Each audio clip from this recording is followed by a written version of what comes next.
Pabiling po natin sa ating linya ngayon, si Superintendent Annalie Atienza, ang spokesperson po ng BFP o Bureau of Fire Protection. Alamin po natin ang mga naitala nila o kanilang mga na-monitor, no? Na iba pang mga impormasyon kaugnay po sa pagsalubong sa bagong taon o itong nakalipas na magdamag. Magandang umaga po, Superintendent Atienza. Good morning po. Magandang umaga po sa inyo at sa lahat po ng sumusubaybay sa ating programa. Happy New Year! Happy New Year po. Salamat po sa pagkakataon. Kami po, ako po si Judith Estrada Larino at si John Ruiz Calato po ang mag-interview po sa inyo ngayong umaga. No? Welcome po sa DWIZ at sa Aliw Channel 23. Ma'am, kamusta ho ba kayo? Nakatulog ho ba kayo? Kasama kayo sa talagang mahigpit na nag-monitoring. Bagamat alam kong yung inyong mga tauhan, gising na gising yan, Superintendent Atienza, no?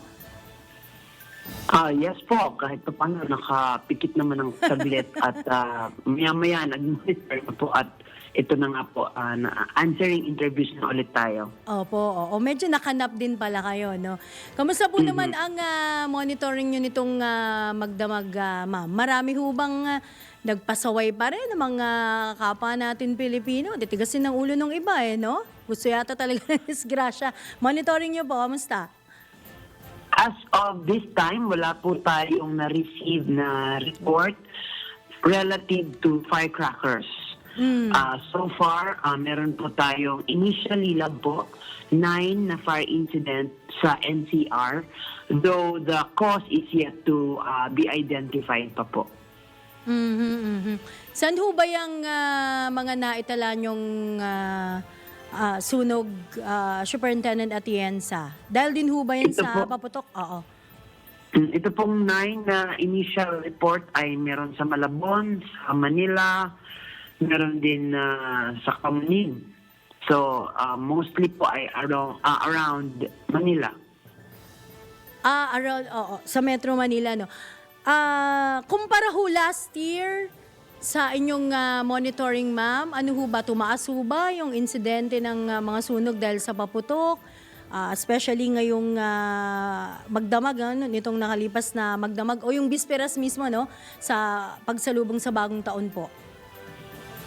Sa Bisperas po ay one fire incident actually ang naitala nationwide kumpara nung nakaraang taon na nasa 54. So Uy. masasabi po natin na malaki ang pagbaba ng ating insidente, and even before January 1, Yes. nakikita na po natin yung trend na bumababa na tayo around 30 to 20% na pagbaba.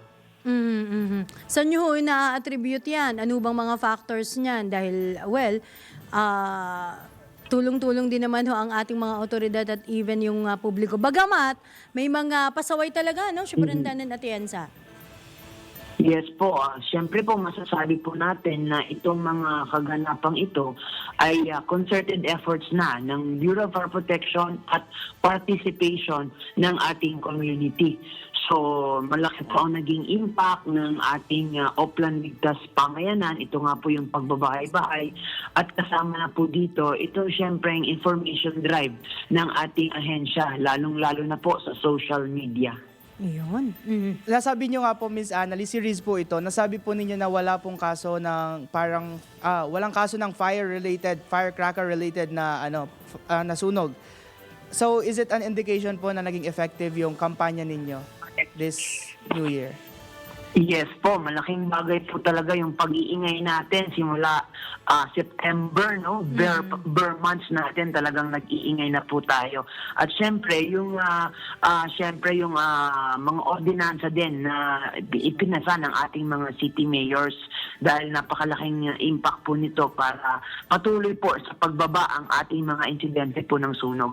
At siguro na rin na tututo na yung ating communities dahil sa nangyayari sa ating ibang mga kababayan na yun nga sa kasamaang palad meron pa nga po tayong mga casualties. Alright. Meron pa ho ba kayong paalala o gusto pong malaman po, ipabatid sa ating mga kababayan, no, sa publiko na hindi po namin na itanong sa inyo, Superintendent Atienza?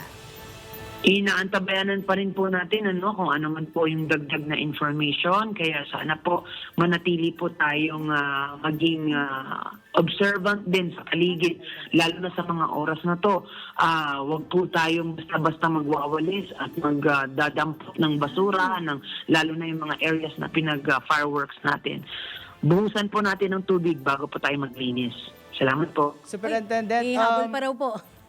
naka-heightened alert pa po ba kayo? And if yes, kailan po ninyo balak hanggang kailan po yung heightened alert sa BFP? Yes po, hanggang so far po sa memorandum na binaba, it's until tomorrow. But depende po kung posible po itong ma-extend kung kinakailangan. Ay, pahabol na lang, Superintendent Atienza. Sa tingin nyo, malaking tulong yung medyo hindi naman kalakas ang buhos ng ulan, no? Para hindi na makapagpaputok yung ating mga kababayan.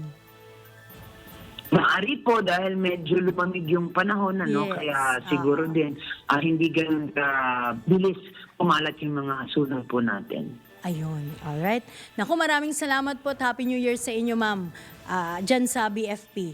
Maraming salamat. Salamat po. Happy New Year. Good morning. Ingat po kayo. Happy New Good Year po. morning. Yan po mga kaibigan, si Superintendent Annalie Atienza, ang spokesperson po ng BFP o ng Bureau of Fire Protection.